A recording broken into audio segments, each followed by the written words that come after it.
A very good morning, students. Welcome back to online session on programming for problem solving course. Hope you all are safe and doing good. In our last session, we discussed some of the concepts in a computer system. Okay, so hardware related stuff we discussed, and under that, the memory unit. Basically, we focused on memory unit.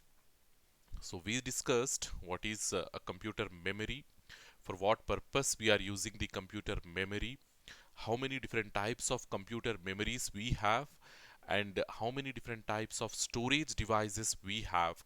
All these things we discussed. The answers to all these questions we discussed in our previous session. So we said memory, we basically it is a hardware component of your computer system. It is basically used to store the data, isn't it? To store the data or to store the information, we are using this memory. And this memory, we said it is of two types. Okay, volatile and non-volatile. So when I'm saying volatile, it means the content of that memory type will be deleted when the power to that memory type goes off. So if you put the power off to the system, so automatically what will happen, whatever content we are having inside this volatile memory will be deleted, isn't it? So the second type of memory, that is non-volatile memory, opposite to your volatile memory. So as volatile memory content will be deleted, your non-volatile memory content will remain intact even if the power goes down or even if the power failure occurs. So nothing will happen to your non-volatile memory devices. The content will remain unchanged. The content will not be deleted, in short, isn't it? So all these things we discussed in our previous session. So quickly I'm reaching to that point.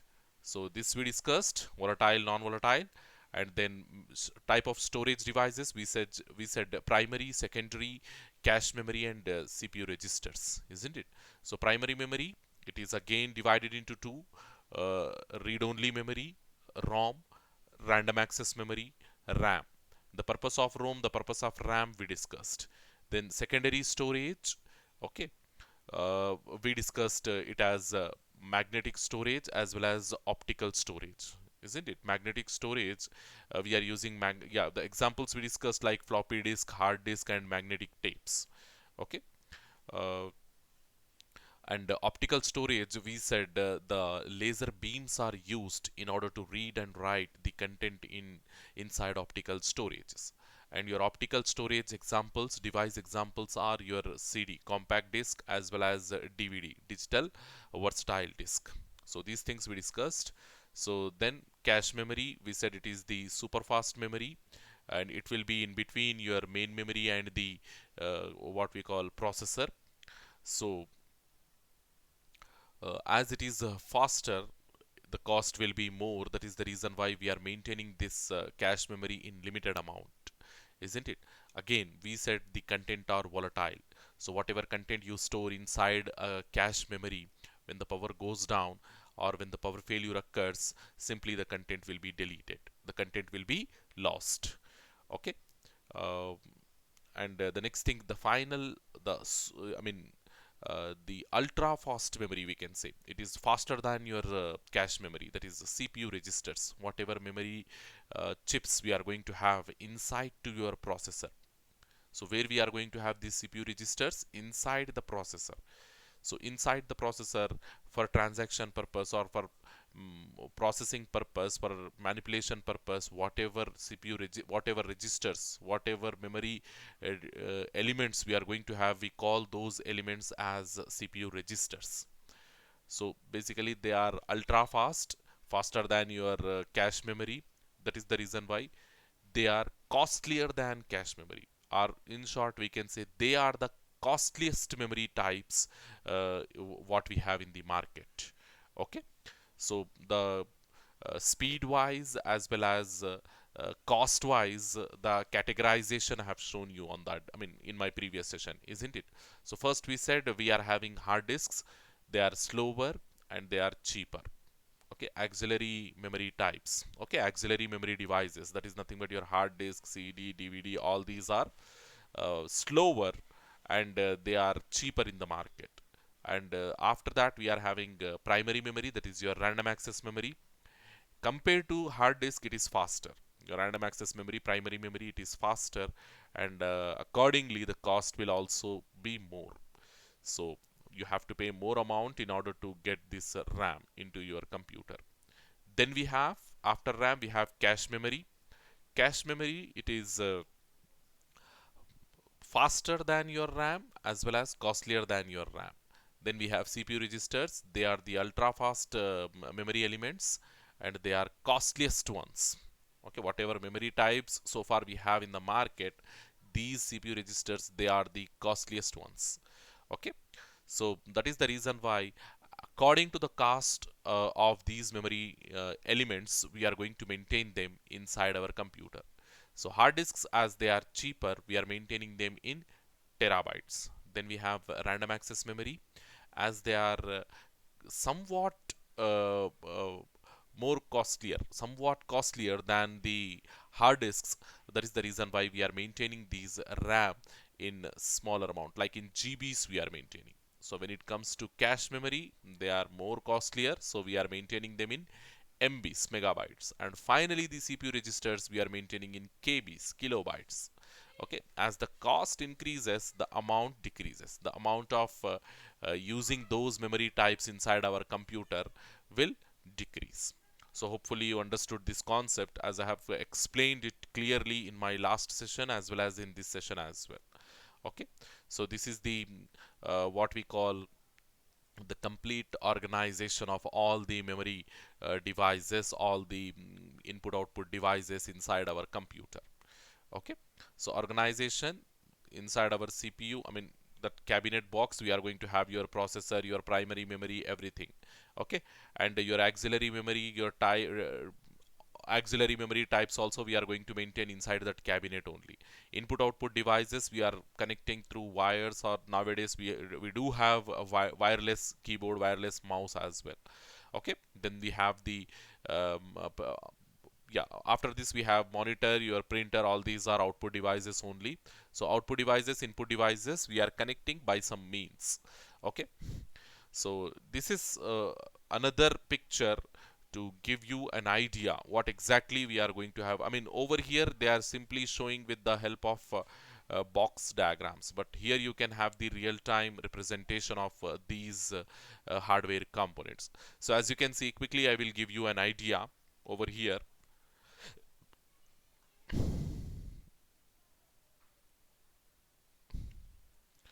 So this is the actual PC, personal computer, or you can also call it as general purpose computer. Okay, here we have the monitor. Okay, then we have output devices. These two are output devices only, monitor and speaker. If you have the printer, we can also connect that printer to this CPU case only. Okay, we call this as case of the computer, or sometimes cabinet of the computer also. So keyboard and mouse, these are input devices, so they have connected with proper means. Okay, so inside this CPU, we on that day we discussed many different components we are going to have inside this CPU. So how those components will be in real time, you can see over here. Okay, what we have here, we have the this power unit, power supply, this thing. So we call this thing as SMPS. SMPS. We call this particular thing as SMPS. SMPS stands for switch mode power supply.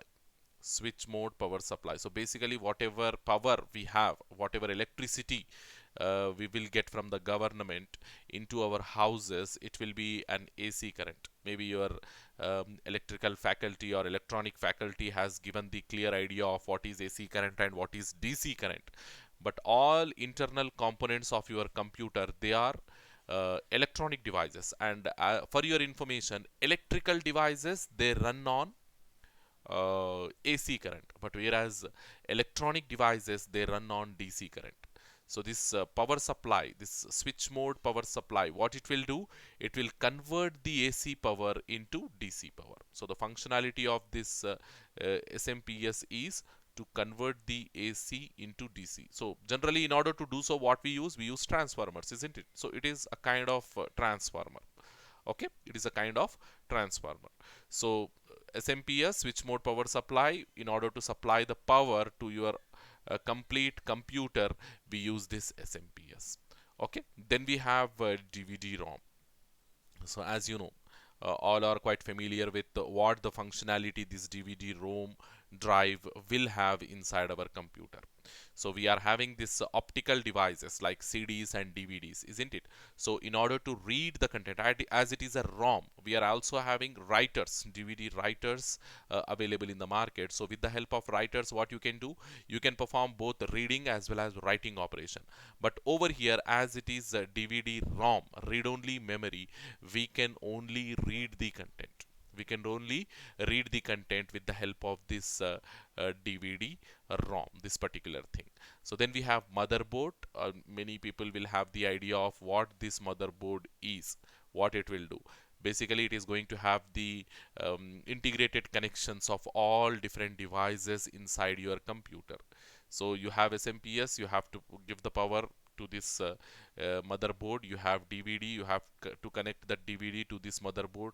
Then we also have this CPU and CPU fan. Okay, this is also called as heat shrink fan. So basically heat sink fan, what it will do, it will reduce the, generally whenever a CPU runs inside your central processing unit, run inside your computer, it will generate some kind of heat, because it will generate some kind of heat. So to reduce that heat, we use this fan, CPU fan. So basically it will fix on top of this CPU only. It will be fixed on top of this CPU only. This CPU we put over here, as you can see, this particular location inside your motherboard, we put this CPU over here, and on top of this CPU we put this fan also over here. Okay, so over here this CPU will be fixed, and on top of that CPU this fan will be fixed. So the CPU, when it runs inside your computer, generates heat, and this fan, it is used to cool that CPU, to reduce that heat from this CPU. And this is your RAM. This is how it looks like. um, Random access memory, main memory, primary memory, whatever you say, this is the one. So over here only, inside the RAM only, all different types of modifications to your data, or the most recently opened files, most recently played movies, audio tracks, all these things will be available inside this RAM only, random access memory only. So then we have this VGA card, the video card. Okay, so basically in order to connect the monitor, or in order to have some graphics, some high performance graphics inside your computer, if you want such things, you have to bring, and you have to put this VGA card into your computer. Okay, these are all outdated things. Nowadays nobody is using like this. Okay, nowadays all these things, many of these things, they are coming integrated inside your motherboard itself. So when you buy a motherboard, it will come with an integrated VGA card, it will come with an integrated sound card. So here VGA card it is showing, as well as sound card it is showing. Okay, then we have hard disk. So to provide the sound inside your computer, we use this sound card. To provide graphics inside your computer, we use this VGA card. Okay, then hard disk. So to storage, it is a secondary storage or the auxiliary storage inside your computer, where we are going to store the data, isn't it?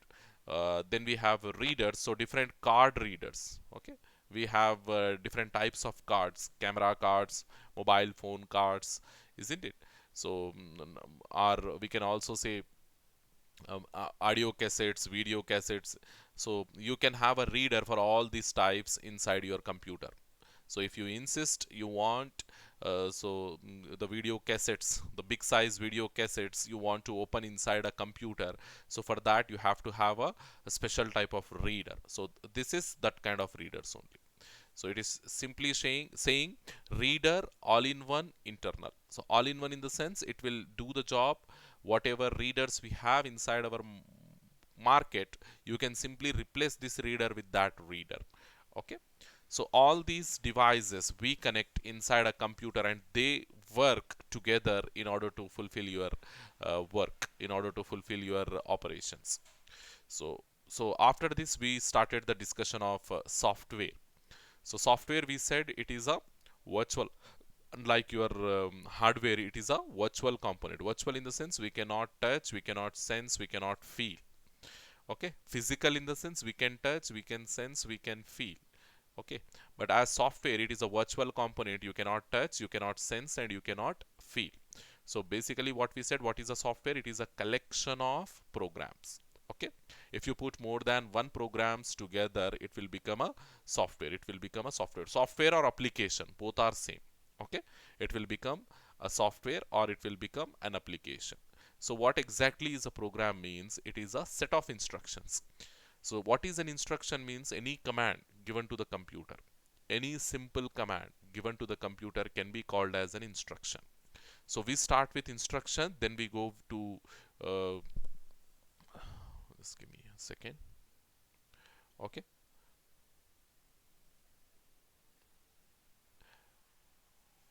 Okay, we start with instruction. So what we said, what is an instruction?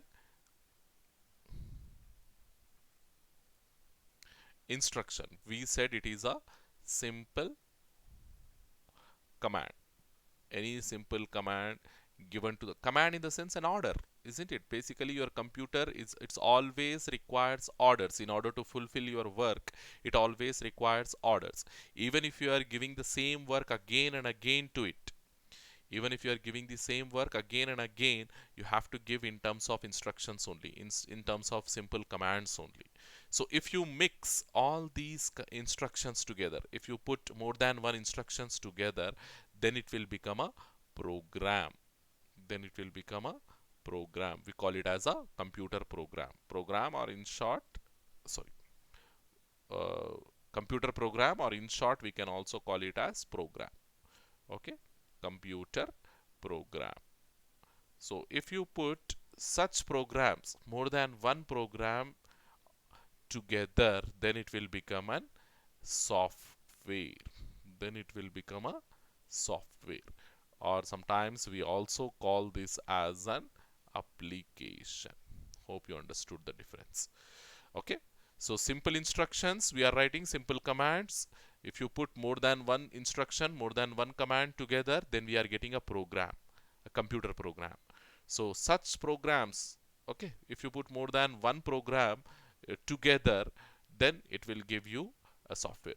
I mean, based on what criterion we are going to club the instructions, and based on what criterion we are going to club the programs, all these things are dependent on your requirement.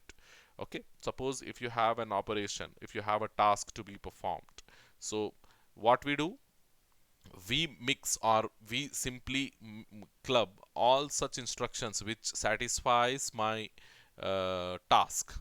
So I said the computer to print something. Okay, let us say to print something. My task is I want to print. So whatever suitable instructions I have so that my document will be printed from the computer, I put all those instructions together and I will form a computer program. I will form a computer program. Many such programs when you mix together related to this print operation only. So that type of program collection, we call it as a software, printing software, or a printing application. Likewise, hope you understood. So simple instructions we are framing, mixing or clubbing, or aggregating, joining these instructions together to form a program. So finally, doing same thing with programs. Okay, joining more than one program together, mixing more than one program together, collecting more than one program together. Okay, which will satisfy the same task, or which will satisfy the same job. So by keeping all such programs together, we are forming the software. So hope you understood the difference between instruction, program, and software. Instruction is the smallest unit. Then we have, if you mix such units together, you will get program, and if you mix such programs, you will get a software or application. Hope you understood this one. Okay, so it is a collection of programs that tells the hardware how to do its job. What is a software means? It is a collection of programs, and where programs in turn are collection of instructions. Okay, what they will do basically, what these programs or uh, instructions will do means they will tell the hardware, they will tell the computer hardware how to do the given job. Whatever job you have assigned, whatever job you have given to the computer, how to do that job, those commands will be given by these programs or instructions. Okay, these instructions need to be written. Yes, in order to write these instructions we need a programming language. Okay, and these programming languages, they have to be understandable by the computer, then only they will understand and then only they will do your job. Okay, if you are asking some person to do the job, to do the desired job for you in a particular language, and which language, the language which you are using, if the third party, if the person is not understanding, then what will happen? Ultimately he cannot do your job. Ultimately he cannot do your job. So whatever commands, whatever instructions you are giving to a person, you have to give in an understandable language, in an understandable language. So here also in my case, when I'm saying we are giving the instructions, we are giving the programs to the computer, those programs or those instructions must be written in a language which should be understandable by the computer. So over here in our terminology, we call such a language as a programming language. We call such a language as a programming language. So programming languages, there are many programming languages which your computer will understand, but by some mean. Your computer will not understand any of the programming language directly. Later in this session or in upcoming sessions, very soon we are going to discuss how the processing will be done, how the programs, whatever we are writing in a particular programming language, will be understandable by the computer, how the computer will understand all those instructions written in any of the programming language. It will not understand all those programming language instructions directly. Rather, it depends on something else in order to understand those programming language instructions. Okay, so that is a second, that is a another concept. So very soon we'll start and we'll wind up that concept as well. So let us quickly wind up this software thing over here. So instructions, you simply remember instructions we have to write in a programming language. Okay, so here you have the figure which tells you the decomposition or the division of different softwares. Okay, this software, it is divided, broadly divided into two categories. Okay, so the system software and the application software. System software generally will do the system related stuff. Okay, will do the system related stuff, and application software will interact with the user and satisfy the user needs. So system software, what it will do, it will focuses more on the computer hardware, how to run the computer hardware efficiently. That is the job of your system software. So whatever hardware we have RAM, we have hard disk, we have CPU, we have many things inside your computer, isn't it? So all those things, they have to be utilized, they have to be managed efficiently. Okay, in order to get the good productivity from your computer, all the computer hardware components have to be utilized effectively. So that effective utilization of your computer hardware is the job of your system software. Software we broadly divided into two: system software and application software. System software, what it will do, it will manages your computer hardware. Its primary focus will be on computer hardware only. In order to effectively manage your computer hardware, we are using the system software. But whereas application software, it focuses more on the end user, it focuses more on the user. So I, as a user, if I am interacting with the computer, I have to interact it with the I have to interact only with the help of these application softwares. Suppose if I want to write uh, a document, I want to write a document inside a computer. So definitely, can I do it directly on the computer hardware? No, I need some medium, isn't it? I cannot simply open the what we call, I cannot simply go and I cannot simply write inside the hard drive, because whatever document I am going to create, that document will be saved on the hard drive disk itself, isn't it? So writing a human being cannot go directly and cannot write on the hard disk drive, isn't it? So definitely we need a medium in order to interact with the hardware of the computer. That medium is nothing but your software. So using this word processors, generally we use MS Word in order to write a Word document. So that MS Word is the example for application software, which in turn interacts with the system software. Okay, so here in this type of interaction where I'm creating a document, I'm interacting with the MS Word. MS Word is my application software, where MS Word in turn interacts with the Microsoft Windows operating system. So operating system program we have inside our computer, isn't it? So MS Word is going to interact with the Microsoft Windows operating system. So that Microsoft Windows operating system is nothing but your system software. So then finally we have the computer hardware. So already we have one such diagram in our discussion, but for your understanding, I'm explaining that thing over here. So let us say I'm the user and I want to create one Word document. I want to create a document. So can I go directly to the computer hardware and can I write? So here I have the disk. So generally, whatever document I am going to create, that document will be saved on the hard disk drive, isn't it? On the hard disk drive. Can I directly go and interact with the hard disk drive and store that file, create that document over there? Is it possible? No, it is not possible. Definitely what I have to do, I have to open any of the application software inside my computer in order to create that document. So basically what I am doing, I'm using we have different what we call application softwares to create the document, but I am using, okay, what I am using, I'm using, so let us say MS Word.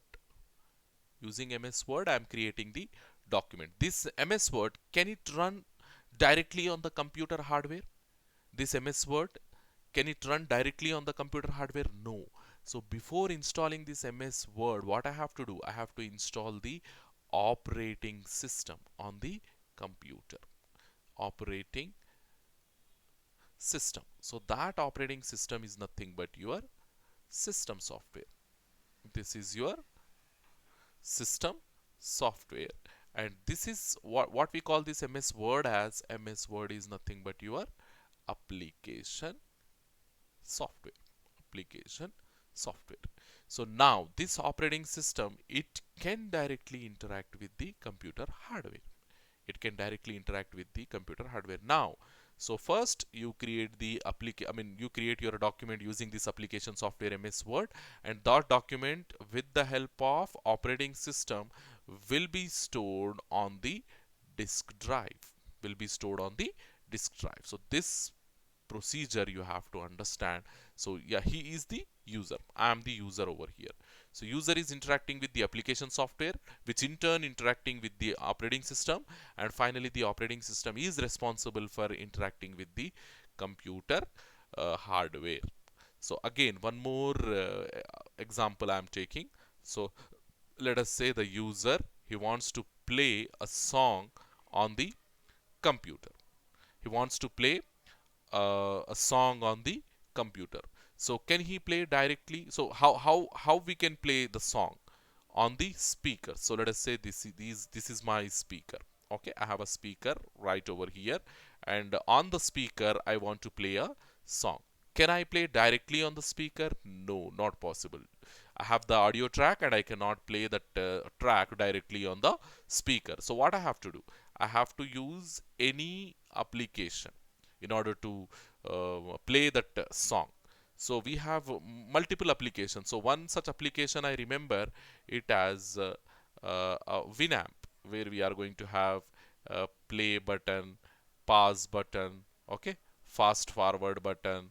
Likewise, multiple interfaces we are going to have on this application, and we are calling this as Winamp.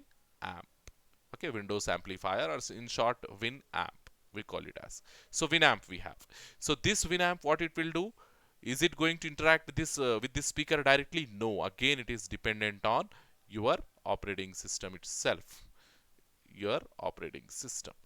And then this operating system will play the audio track on the speaker. So if you want to control that audio track, again you have to use this Winamp only. Suppose you want to pass, click on this button. If you want to play it again, click on this button. If you want to fast forward, click on this button. Likewise, we are using this interface, application interface, so that to interact with the computer hardware. So the application interface, it is not interacting with the computer hardware directly, rather it is dependent on the operating system, which in turn interacts with the computer hardware. So this speaker, this disk, what are these? What are these things? These are your computer hardwares. These are your computer hardwares, and these are your computer softwares. Okay, so the generalized category, now hopefully you understood. We said software, it is divided into two types. So the first one we said what is system software, and the second one is application software. So this way you have to remember what is system software and what is application software. Quickly we go to the slide. So this system software, it in turns divided into three different categories.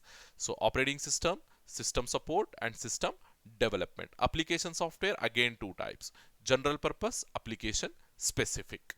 So we discuss in detail, we discuss about all these things, system software as well as application software. So first we start the discussion with the system software. So just now I said your system software is responsible for managing the computer resources, isn't it? Managing the computer resources. Over here, that statement you can read. It manages the computer resources. Computer resources are nothing but your hardware components. Your hardware components, and also provides an interface between the hardware and the user. It is an interface between the hardware and the user. Without the operating system or without the system software, we cannot interact directly with the computer hardware. Okay, system software does not support does not serves the user needs directly, as we have seen.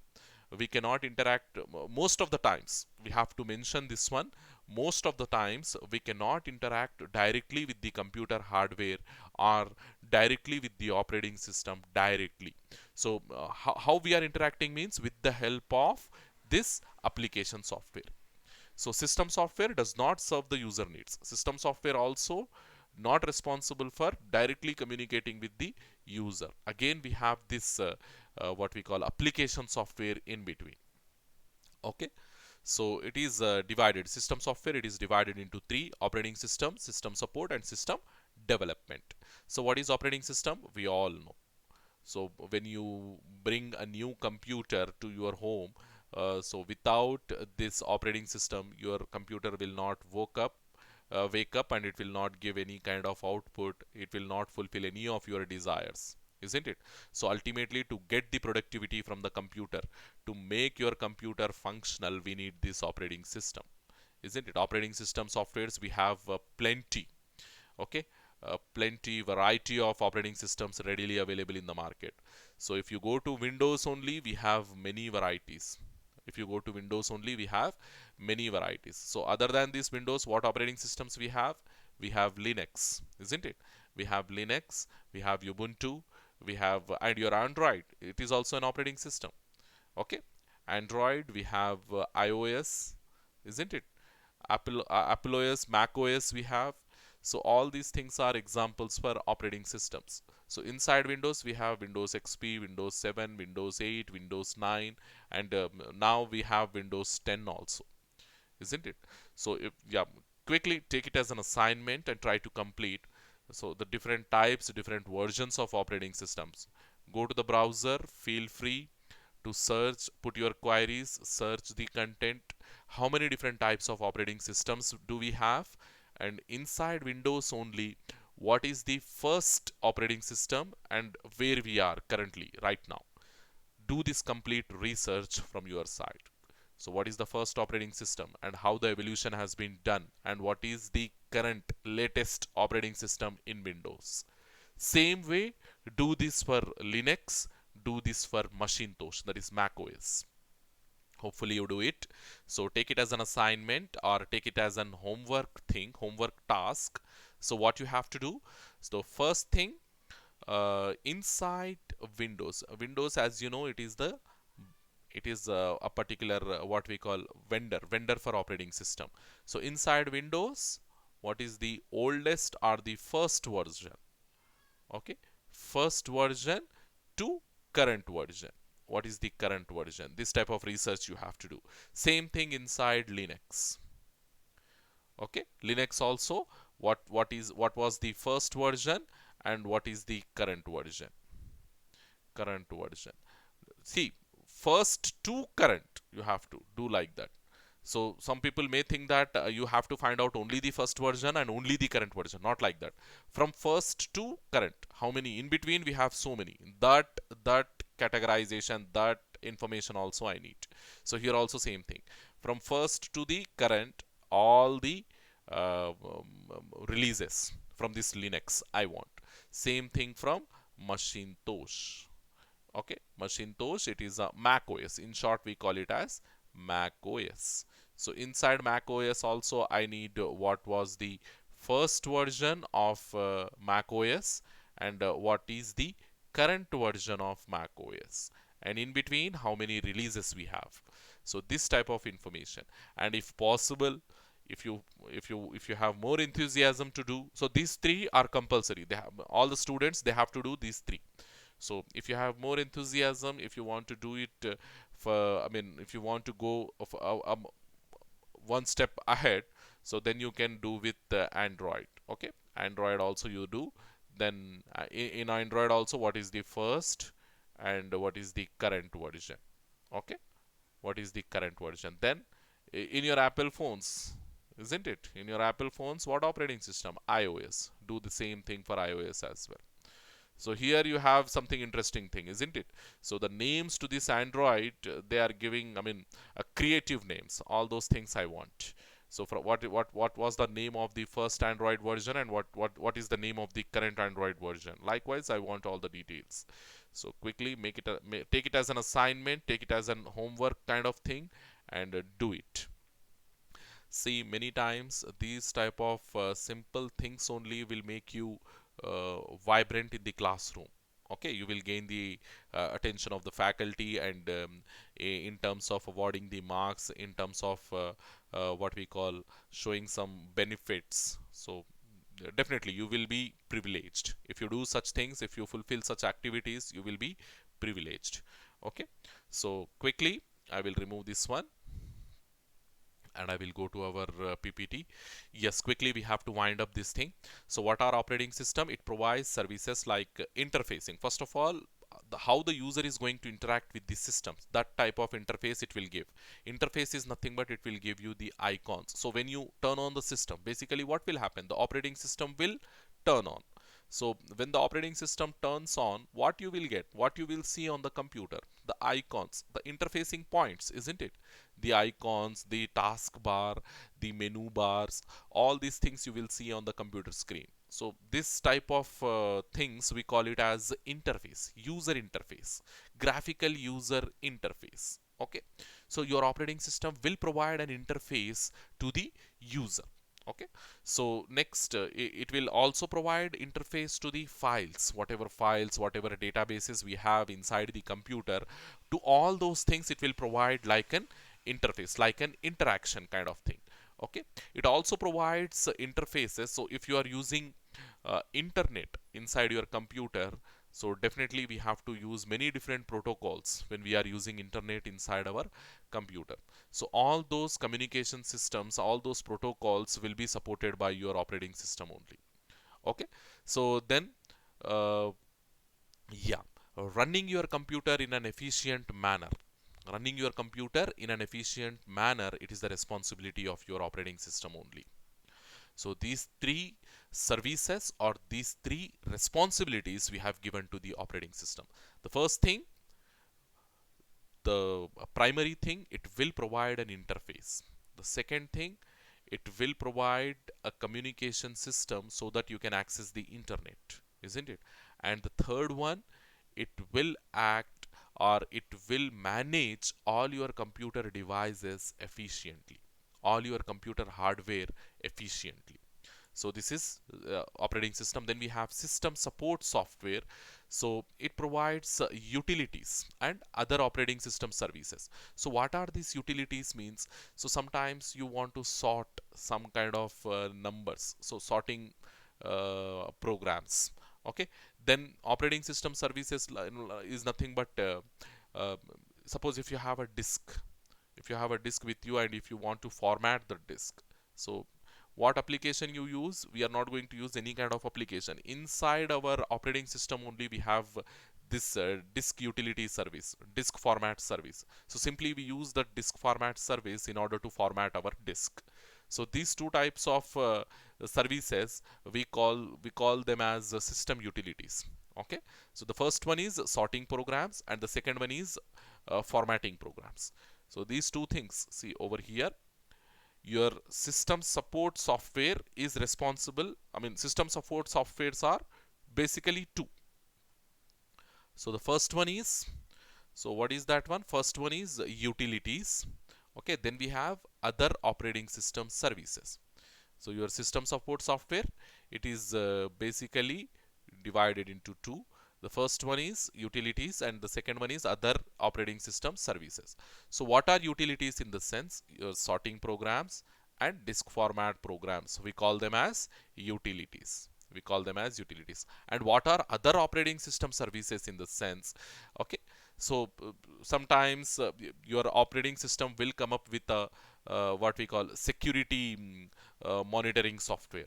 Like it will come with a firewall, it will come with a default antivirus, okay, a default malware software. All those things we call them as security monitoring softwares. So such softwares, security monitoring softwares, and performance statistics. I mean, how good the processor is performing, okay, how much memory you used from the hard disk, all those statistic analysis, we call them as performance statistics programs. Okay, these type of programs comes under other operating system services. Other operating system services. Hope you understood this one. System support software, we have two things, utilities as well as other operating system services. Utilities, we have sorting programs and disk formatting programs. Then we have other operating system services, we have performance statistics and security monitoring systems. Okay, so the next thing we have system development software. So the third type in your system software, that is system development. So it includes, see, system development in the sense, basically we use these system development softwares to develop new applications. So using an application to develop new applications. So such type of programs, we call them as system development softwares. Okay, so they include language translators. So we sometimes we are going to have this language translators. So basically what they will do means they will convert one language program into some other language program.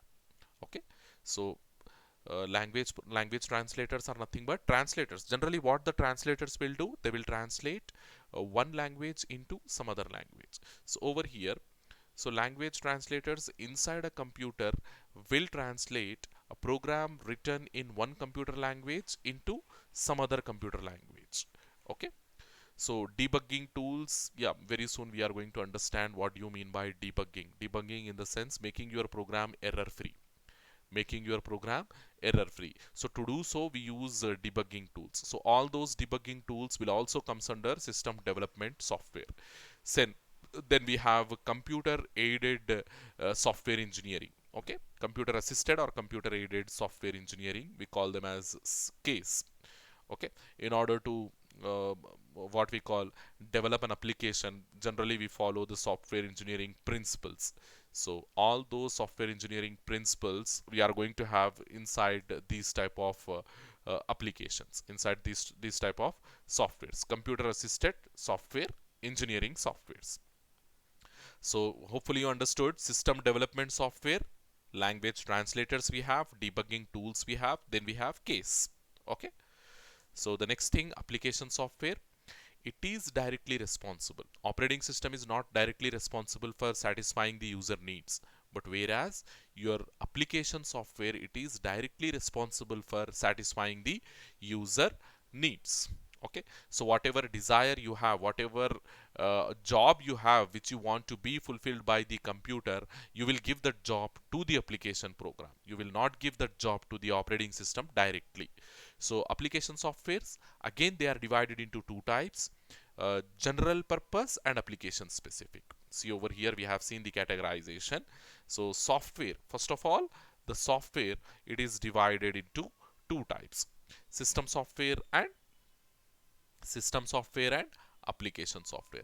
System software into three types: operating system, system support, system development. All these things we discussed. Now application software, we have general purpose and then we have application specific. So these two things we have to discuss.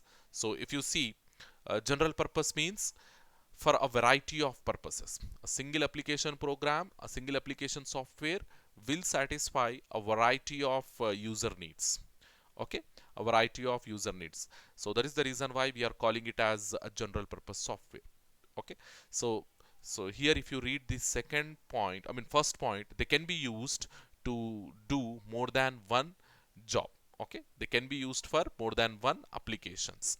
So that is the reason why we are calling them as general purpose softwares.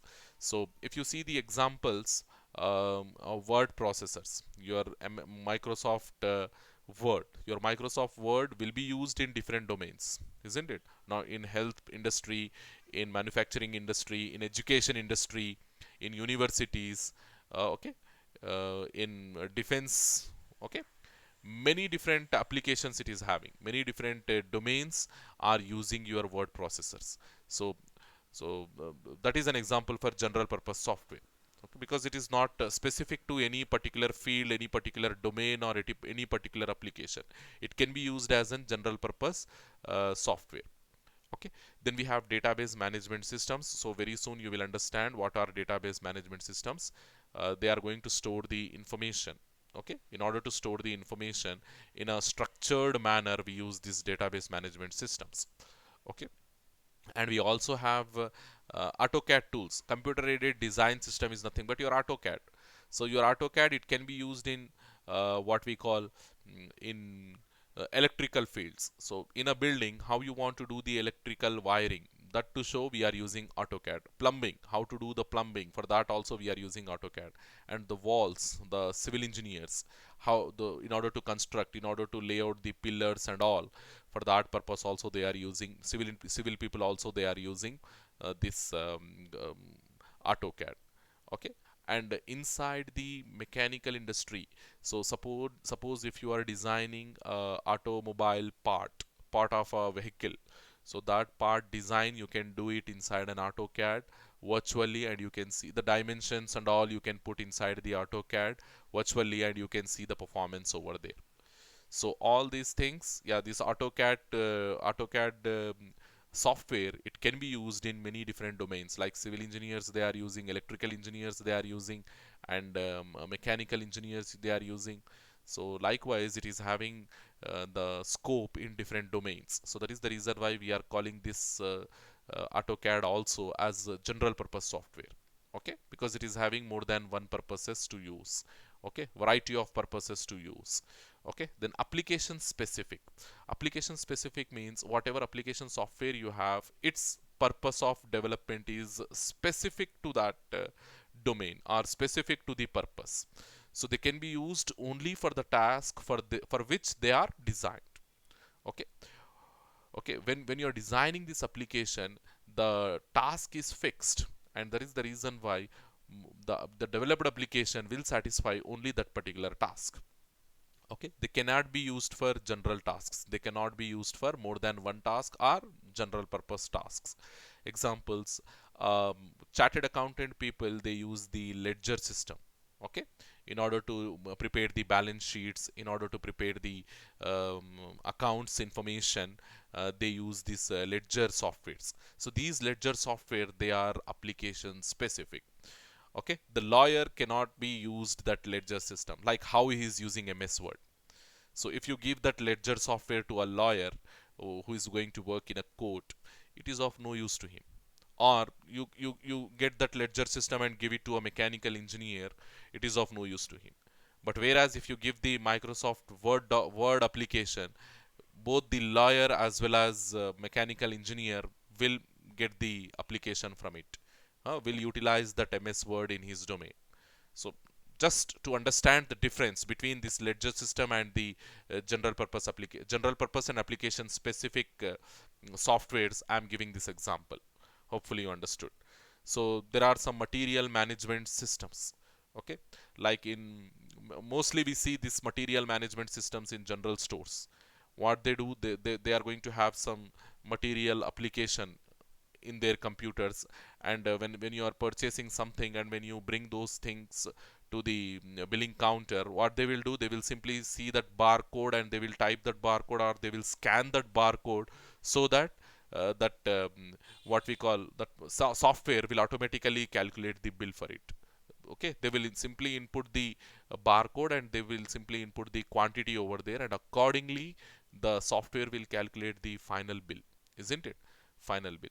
So whatever this material management software they have, the general store people have, it is again application specific software. We can use only to manage the materials, we cannot use for any other purpose. Okay, so likewise we have different application specific software, and these two examples you can remember: material management system as well as the general ledger system. Hopefully you understood these things. And the relationship, see, we have the system software, we have the application software, and we have the user, and we have the computer hardware. So how these things are related to each another? So at the very core of the system, at the very core of your system computer, we are having the hardware, as you can see over here. As you can see over here, the hardware where it is visible in the sense at the very core. So over here we have the hardware, the internal part of your computer. Our only goal is to use this hardware and get our work done, get our job done. But we cannot use, because they are not like mechanical tools, isn't it? They are not like mechanical tools, so that to use it like a hammer or use it like a screwdriver.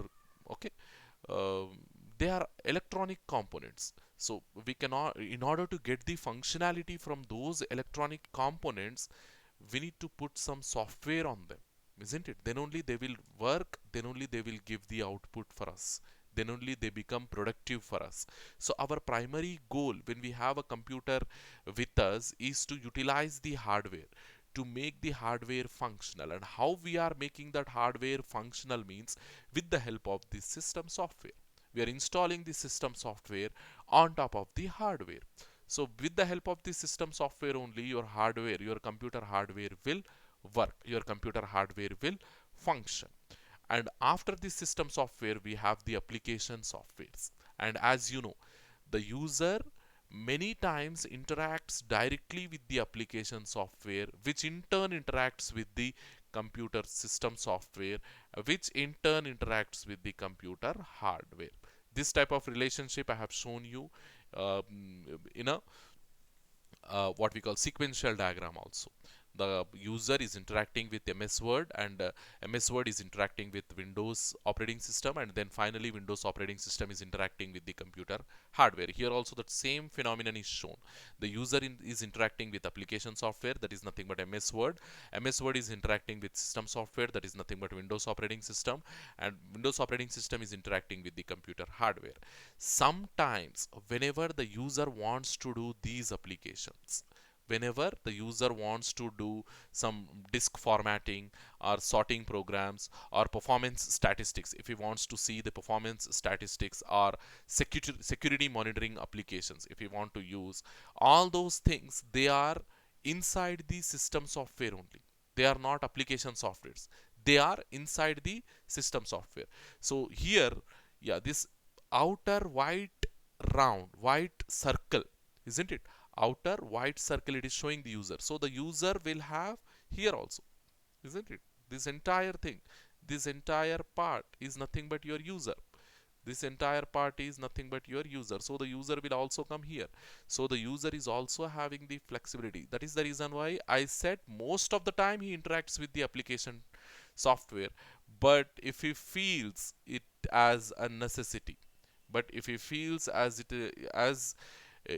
a necessity, then what he will do, he will directly interact with the system software. And when that thing will happen means when the user uses any of the formatting, disk formatting tool, or performance monitoring tool, for performance statistics tool, or security monitoring tool, if he is using any of these things, he's interacting directly with the system software. So the notch over here inside this application software is giving you the direct interaction with the system software as well.